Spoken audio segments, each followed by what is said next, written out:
আসসালামু আলাইকুম প্রিয় শিক্ষার্থী, কেমন আছো তোমরা? আশা করি সবাই ভালো আছো।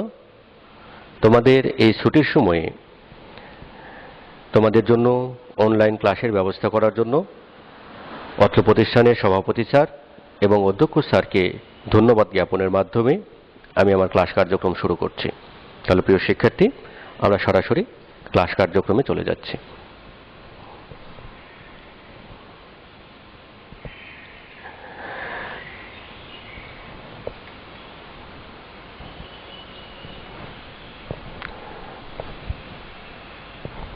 প্রিয় শিক্ষার্থী, এখানে আমরা চিত্রে দেখতে পাচ্ছি যে একজন বালক একটি বলকে নিয়ে দৌড়াচ্ছে আর একজন বালিকা একটি সাইকেল চালিয়ে যাচ্ছে। এই দুটি ক্ষেত্রেই একটি অদৃশ্য জিনিসের ব্যবহার হচ্ছে। তো শিক্ষার্থী কি সেটি? আমরা দেখতে পাচ্ছি বালকটি বল ব্যবহার করছে আর বালিকাটি একটি সাইকেল ব্যবহার করছে। তাছাড়াও তারা একটি জিনিসের ব্যবহার করছে, সেটি হচ্ছে তারা ব্যবহার করছে কি, যে ছবিতে বলকে গতিশীল করার জন্য পা দিয়ে শর্ট দেওয়া হচ্ছে আর সাইকেলকে গতিশীল করার জন্য পা দিয়ে প্যাডেলে চাপ দেওয়া হচ্ছে। তাহলে এই ক্ষেত্রে উভয় ক্ষেত্রে তারা বল ব্যবহার করছে। প্রিয় শিক্ষার্থী, আমরা আজকে এই বল বিষয় নিয়ে আলোচনা করব।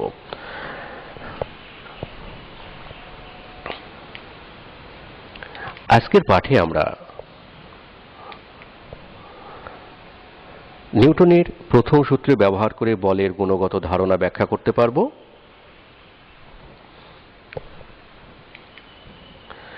বিভিন্ন প্রকার বলের প্রকৃতি ব্যাখ্যা করতে পারব। সাম্য ও অসাম্য বল বর্ণনা করতে পারব। নিউটনের সূত্র, আমরা প্রথমে নিউটনের সূত্র সম্পর্কে জেনে নিই। সায়েন্টিস্ট নিউটন যে সূত্রগুলো প্রণয়ন করেছেন তার মধ্যে প্রথম সূত্রটি হচ্ছে, বাহ্যিক কোনো বল প্রয়োগ না করলে স্থির বস্তু স্থিরই থাকবে এবং গতিশীল বস্তু সুষম বেগে সরল পথে চলতে থাকবে। এটাই হচ্ছে নিউটনের প্রথম সূত্র। নিউটনের প্রথম সূত্রের অর্থ হচ্ছে, যদি একটি বস্তু স্থির থাকে তবে সেই বস্তুকে আমরা যদি বল প্রয়োগ না করি তাহলে এই বস্তুটা সবসময় স্থিরই থাকবে এবং যে বস্তুটি গতিশীল অবস্থায় রয়েছে সে বস্তুটি সুষম বেগে সরল রেখা চলতেই থাকবে। এখন তোমাদের মনে প্রশ্ন আসতে পারে যে আমি একটি সাইকেল চালানোর সময় প্যাডেল করা বন্ধ করে দিলাম, ব্রেক করলাম না, তাহলে তো সাইকেলটি চলতে থাকার কথা। প্রিয় শিক্ষার্থী, এক্ষেত্রে একটি বল কাজ করে, সেটা হচ্ছে ঘর্ষণ বল এবং বাতাসের বাধা। এই কারণে সাইকেলটি আস্তে আস্তে থেমে যাবে। তাহলে আমরা এরপরে যাই দ্বিতীয় সূত্রে। দ্বিতীয় সূত্র হচ্ছে, বস্তুর ভরবেগের পরিবর্তনের হার প্রযুক্ত বলের সমানুপাতিক এবং বল যেদিকে ক্রিয়া করে বস্তুর ভরবেগের পরিবর্তনও সেদিকে ঘটে। তাহলে আমরা দেখতে পাচ্ছি ভরবেগ অর্থ হচ্ছে ভর এবং বেগের গুণফল। তো বস্তুর ভরবেগের পরিবর্তনের হার হচ্ছে প্রযুক্ত বলের সমানুপাতিক, অর্থাৎ যত বেশি বল প্রয়োগ করা হবে বস্তুর ভরবেগের পরিবর্তন তত বেশি হবে এবং বল যেদিকে ক্রিয়া করে বস্তুর ভরবেগের পরিবর্তন সেদিকে ঘটে। অর্থাৎ আমি যেদিকে বল প্রয়োগ করব বস্তুটি সেদিকেই তার অবস্থানের পরিবর্তন ঘটাবে। আমি একদিকে বল প্রয়োগ করব বস্তুটি অন্যদিকে তার সরণ ঘটবে, এরকমটা সম্ভব নয়।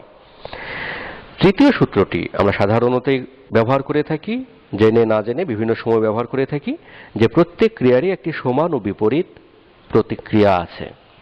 আমরা যে কোনো বস্তুতে যদি একটি ক্রিয়া বল প্রয়োগ করি আমরা তাহলে তার একটি প্রতিক্রিয়া বল পাব।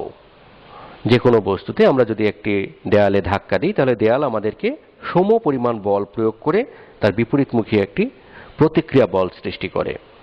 তাহলে প্রিয় শিক্ষার্থী, নিউটনের এই তিনটি সূত্র তোমরা একদম মুখস্থ রাখবে। তাহলে আমরা পরের আলোচনায় যাই।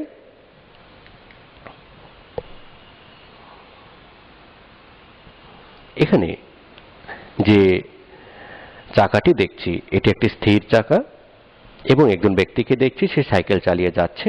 তাহলে এই দুটো থেকে আমরা দেখছি চাকাটি স্থির অবস্থায় আছে এবং ব্যক্তিটি আছে গতিশীল অবস্থায়। এখান থেকে নিউটনের প্রথম সূত্রটি আমরা ব্যাখ্যা করতে পারি। নিউটনের প্রথম সূত্র হচ্ছে, বাহ্যিক কোনো বল প্রয়োগ না করলে স্থির বস্তু স্থির থাকবে এবং গতিশীল বস্তু সুষম দ্রুতিতে সরল পথে চলতে থাকবে। অর্থাৎ এই টায়ারের উপরে, এই চাকার উপরে যদি আমরা বল প্রয়োগ না করি তাহলে এই বস্তুটি আজীবন স্থির অবস্থায় থাকবে। এবং এই যে ব্যক্তিটি সাইকেল চালাচ্ছে তার উপরে যদি বাইরে থেকে কোনো বল প্রয়োগ করা না হয়, যদি সাইকেলে ব্রেক করা না হয় বা অন্য কোনো বল প্রযুক্ত না হয়, তাহলে সাইকেলটি আজীবন সুষম বেগে সরল পথে চলতেই থাকবে। কিন্তু তোমাদের মনে এখন হয়তো ওই প্রশ্নটা আবারও জেগেছে, তাহলে সাইকেলটা কেন থেমে যায় এক সময়? তো সেক্ষেত্রে দেখো যে চাকার সঙ্গে রাস্তার যে ঘর্ষণ বল, এই ঘর্ষণ বলের কারণে সাইকেলটি এক সময় আস্তে আস্তে থেমে যাবে। যদি ঘর্ষণ বল না থাকতো তাহলে এটা চলতেই থাকতো। প্রিয় শিক্ষার্থী, আমরা এখানে দেখছি যে একটা ফুটবল খেলছে আর ক্রিকেট ম্যাচ, ক্রিকেট খেলা দেখতে পাচ্ছি। এখানে কি প্রযুক্ত হচ্ছে? বল। তাহলে বল কাকে বলে? বল হচ্ছে যা স্থির বস্তুর উপর ক্রিয়া করে তাকে গতিশীল করে বা করতে চায়, এবং গতিশীল বস্তুর উপর ক্রিয়া করে গতির পরিবর্তন করে বা করতে চায় তাকে বল বলে। বলের এই সংজ্ঞাটি তোমরা মুখস্থ রাখবে, এটা যে কোনো মুহূর্তে তোমাদের প্রয়োজন হবে। যা এই বলের একক হচ্ছে নিউটন। নিউটন তাহলে কাকে বলে? যে পরিমাণ বল 1 কেজি ভরের কোনো বস্তুর উপর প্রযুক্ত হয়ে 1 মিটার পার সেকেন্ড স্কোয়ার ত্বরণ সৃষ্টি করে তাকে 1 নিউটন বলে। তাহলে প্রিয় শিক্ষার্থী, বলের একক কি? নিউটন। যদি প্রশ্ন আসে 1 নিউটন কাকে বলে, তাহলে আমাদের এই সংজ্ঞাটি লিখতে হবে, যে পরিমাণ বল 1 কেজি ভরের কোনো বস্তুর উপর প্রযুক্ত হয়ে 1 মিটার পার সেকেন্ড স্কোয়ার ত্বরণ সৃষ্টি করে তাকে 1 নিউটন বলে। তোমাদের পরীক্ষায় প্রশ্ন আসে যে 20 নিউটন বলতে কি বোঝো? তাহলে 20 নিউটনের ক্ষেত্রে আমরা সমস্ত কথা ঠিক রাখবো, শুধু 1 এর জায়গায় 20 করে দেব। তাহলে যে পরিমাণ বল 20 কেজি ভরের কোনো বস্তুর উপর প্রযুক্ত হয়ে 1 মিটার পার সেকেন্ড স্কোয়ার ত্বরণ সৃষ্টি করে তাকে 20 নিউটন বলে।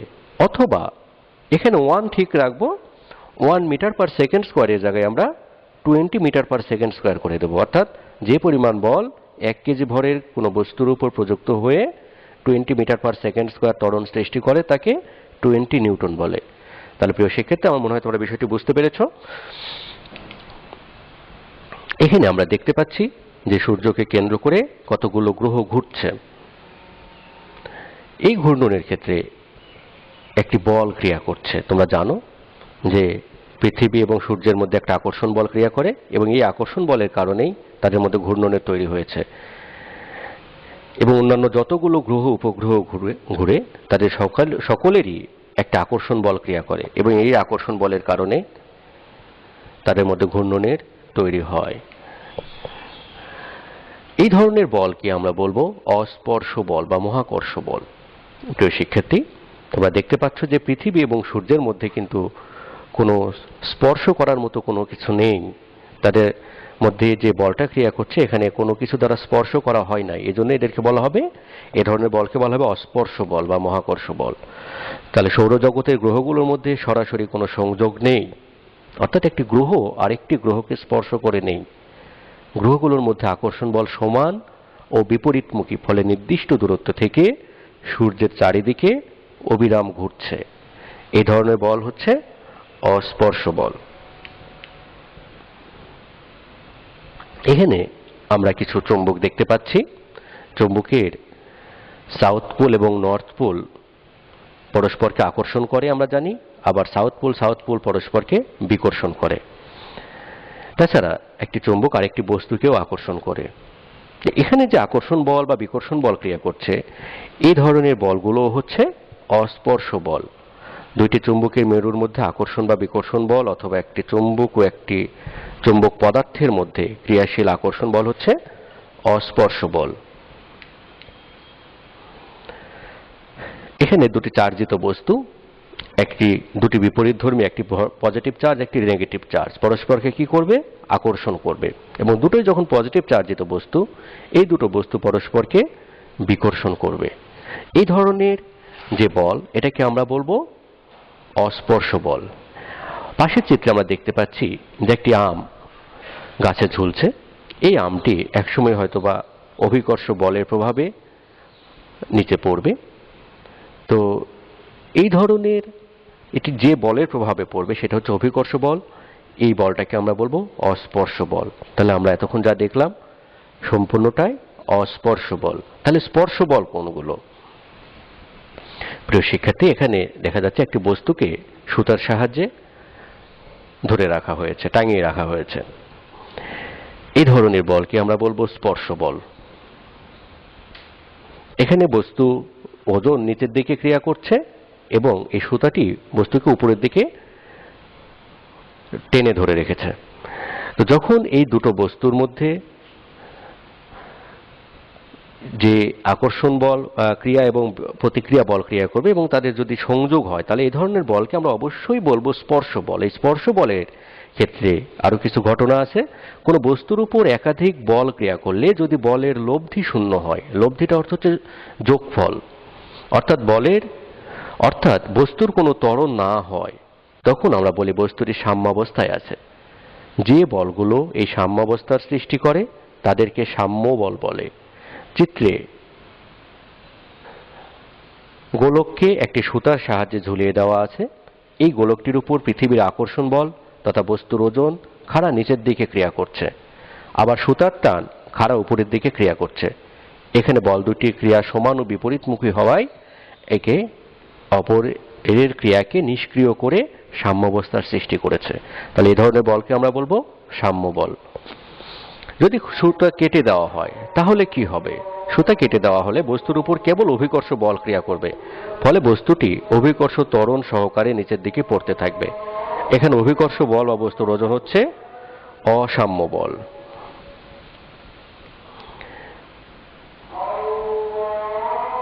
ব্যালেন্স ফোর্স বা সাম্য বল, এখানে দেখা যাচ্ছে দুই সাইডেই ভালক্রমের দুই সাইডেই 500 গ্রাম করে বস্তু রয়েছে। তো এটাকে আমরা বলবো ব্যালেন্স ফোর্স। আর যখন এটা একদিকে হেলে যাচ্ছে 700 গ্রাম এবং 500 গ্রাম, তখন এটাকে বলবো আনব্যালেন্স ফোর্স। যদি দুটো সমান হতো তাহলে কি সাম্য অবস্থায় থাকতো, বা একটি সাম্য বল আর একটি অসাম্য বল। এখানে দেখা যাচ্ছে যে একটি রশি টানাটানি, উভয় দিকে 300 নিউটন বল দ্বারা রশি টানাটানি হচ্ছে। এই ধরনের বলকে আমরা বলবো ব্যালেন্স ফোর্স বা সাম্য বল। এখানে রশিটি কোনো দিকে এগিয়ে যাচ্ছে না।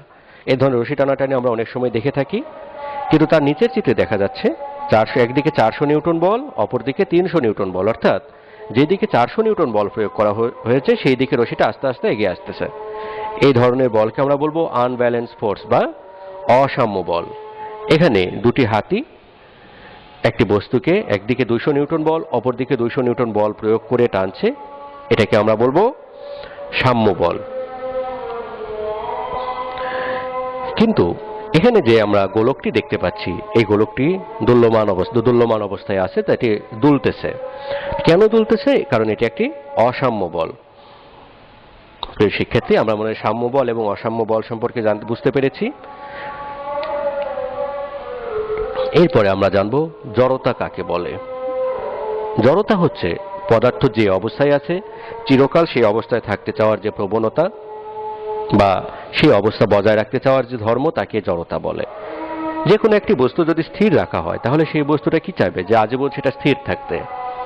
যে বস্তুটি গতিশীল রয়েছে সে বস্তু চাবে সবসময় গতিশীল অবস্থায় থাকতে।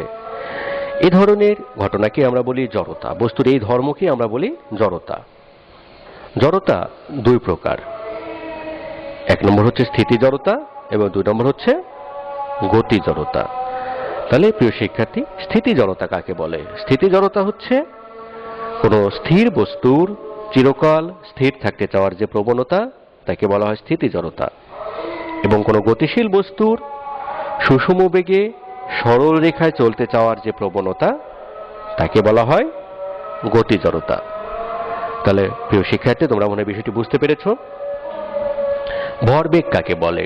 ভরবেগ হচ্ছে বস্তুর ভর ও বেগের গুণফলকে ভরবেগ বলে। আমরা জানি বস্তুর ভর আছে এবং এই একটা নির্দিষ্ট ভরের বস্তু যখন একটি নির্দিষ্ট বেগে চলতে থাকবে তখন ভর এবং বেগের গুণফলকে আমরা বলবো ভরবেগ। ভরবেগকে আমরা পি দ্বারা প্রকাশ করি। P is equal to m v. M দ্বারা বোঝানো হয় ভর এবং ভি দ্বারা বেগ। তো ভর এবং বেগের গুণফলকে বলা হয় ভরবেগ। যেহেতু বেগ ভেক্টর রাশি, কাজে ভরবেগও ভেক্টর রাশি, এর দিক হবে বেগের দিক। একক হচ্ছে ভরবেগের একক হবে ভরের একক ও বেগের একক। ভরের একক আমরা জানি কেজি এবং বেগের একক মিটার পার সেকেন্ড। তাহলে ভরবেগের একক হবে কেজি মিটার পার সেকেন্ড। তাহলে প্রিয় শিক্ষার্থী, যদি 1 কেজি ভরের কোনো একটি বস্তু 1 মিটার পার সেকেন্ড বেগে চলে তাহলে তার ভরবেগ কত হবে? 1 কেজি ভরের কোনো বস্তু যদি 1 মিটার পার সেকেন্ড বেগে চলে তাহলে তার ভরবেগ হবে 1 কেজি মিটার পার সেকেন্ড। কারণ ভরও 1 কেজি, বেগ 1 মিটার পার সেকেন্ড, তাহলে ভর 1 ইন্টু 1, তাহলে ভরবেগ হবে 1 কেজি মিটার পার সেকেন্ড। প্রিয় শিক্ষার্থী, এখানে আমরা একটি চিত্র দেখি। চিত্রে একটি বস্তুটির ভর হচ্ছে m। এই বস্তুর আদিবেগ ইউ, অর্থাৎ বস্তুটি ইউ বেগে গতিশীল। এই বস্তুর উপরে এফ বল প্রয়োগ করায় টি সময় পরে বস্তুটি ভি শেষ বেগ প্রাপ্ত হয়েছে। তাহলে আমরা কথাটিকে এভাবে বলতে পারি যে এম ভরের একটি বস্তুকে এফ বল প্রয়োগ করায় টি সময় পর বস্তুটি ভি শেষ বেগ প্রাপ্ত হয়েছে। তাহলে বস্তুটির আদি ভরবেগ কত হবে? বস্তুটির আদি ভরবেগ হবে এম ইউ। এটা কিন্তু এম, একটু লেখার সমস্যা হয়েছে। বস্তুটির শেষ ভরবেগ হবে এম ভি। বস্তুটির তাহলে ভরবেগের পরিবর্তন কত? M V minus M u. এখানে আদি ভরবেগ এম ইউ, শেষ ভরবেগ এম ভি। তাহলে পরিবর্তন কত? শেষ ভরবেগ বিয়োগ আদি ভরবেগ M V minus M U. তাহলে বস্তুটির ভরবেগের পরিবর্তনের হার কতটুকু হবে? M V minus M U by T. প্রিয় শিক্ষার্থী, হার মানে একক সময়ে পরিবর্তন, অর্থাৎ এই যে ভরবেগের পরিবর্তন m V minus M u, এটি সংঘটিত হয়েছে টি সময়ে। তাহলে টি সময়ে পরিবর্তন হয় M V minus M U, তাহলে একক সময়ে পরিবর্তন হবে M V minus M U by T. এটি হচ্ছে বস্তুর ভরবেগের পরিবর্তনের হার। বস্তুর ভরবেগের পরিবর্তনের হারকে আমরা কি বলি? ত্বরণ বলি। তাহলে বস্তুর ভরবেগের পরিবর্তনের হার প্রযুক্ত বলের কি সমানুপাতিক। নিউটনের দ্বিতীয় সূত্র থেকে আমরা শিখলাম বস্তুর ভরবেগের পরিবর্তনের হার প্রযুক্ত বলের সমানুপাতিক। তাহলে এখান থেকে আমরা দেখতে পাচ্ছি এফ সমানুপাতিক M V minus M U by T. তাহলে প্রিয় শিক্ষার্থী, আমরা দেখতে পাচ্ছি যে এখান থেকে যদি আমরা এম কে কমন নিই, কমন নিলে কি হবে? V minus U by T.